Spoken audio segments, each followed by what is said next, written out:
Amerika ciddi harekatga o'tdi.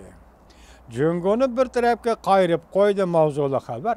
2-ayning 8-kun Dovitor betida e'lon qilindi. Xabar mundaq boshlandi. 2-leksiyamizni boshlaymiz, hurmatli vatandoshim. Chavshan 2-ayning 7-kun uzun musofirlik raketa qo'yib berib, qattiq to'lqin qo'zg'adi. Obyektiv jihati burayında muqimsizlik omili paydo qildi.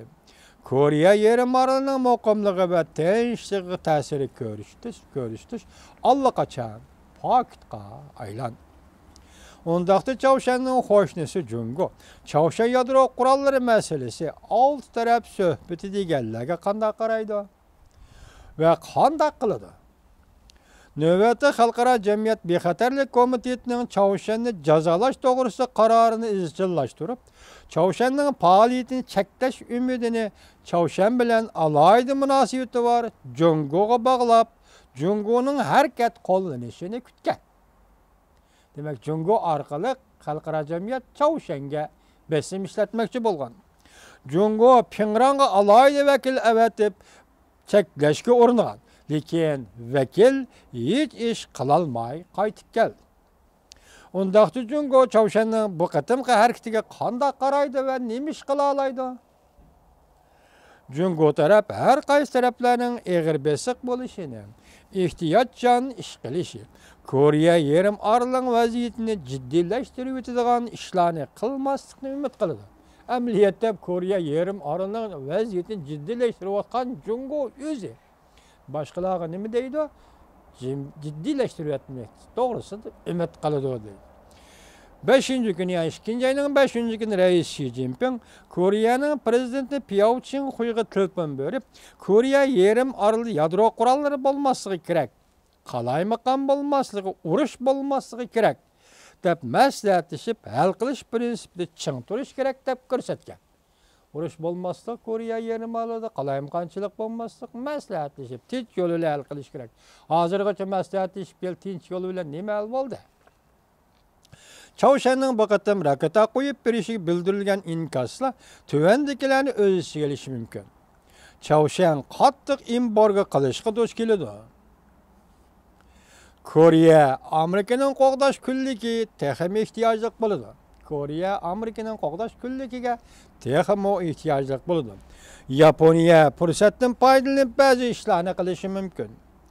Yaponiya, Amerika, Koreya 3 davlatning harbiy ittifoqi o'zaro harakat qilib qo'lga chiqishi mumkin. Yoki texmo qo'yiq ba'zi keldi qilishi mumkin. Voqealar qiyos qilingan mintaqa bo'yicha yuz berdi. Voqealar qiyos qilingan mintaqa bo'yicha yuz berdi. Birlashgan Davlatlar Tashkilotining amaldori Shinxuashaga mundaq degan. Bexatarlik komiteti 2-ayning 7-kun Chavshanning raketa qo'yib berganligi to'g'risida jiddiy maslahatlashish yig'ini chaqirdi. 7-kuni Koreyaning prezidenti Pyao Ching-huy Chavshanning raketa qo'yib berganligi to'g'risida Xinhuatayda muxbirlar yig'ini chaqirib, Bexatarlik komitetining Chavshanni qattiq jazolashini murojaat qildi. Koreya har qanday tadbir ishlatib, Chavshanning raketa qo'yib berishiga taqobil turdi deb ko'rsatdi. 1-ayning 10-kuni Koreyaning Pyongyang degan yerida Amerikaning B-52 belgilik bombardimonchi aeroplani Koreyada turishli harbiy bazaning osmonidan uchib o'tdi.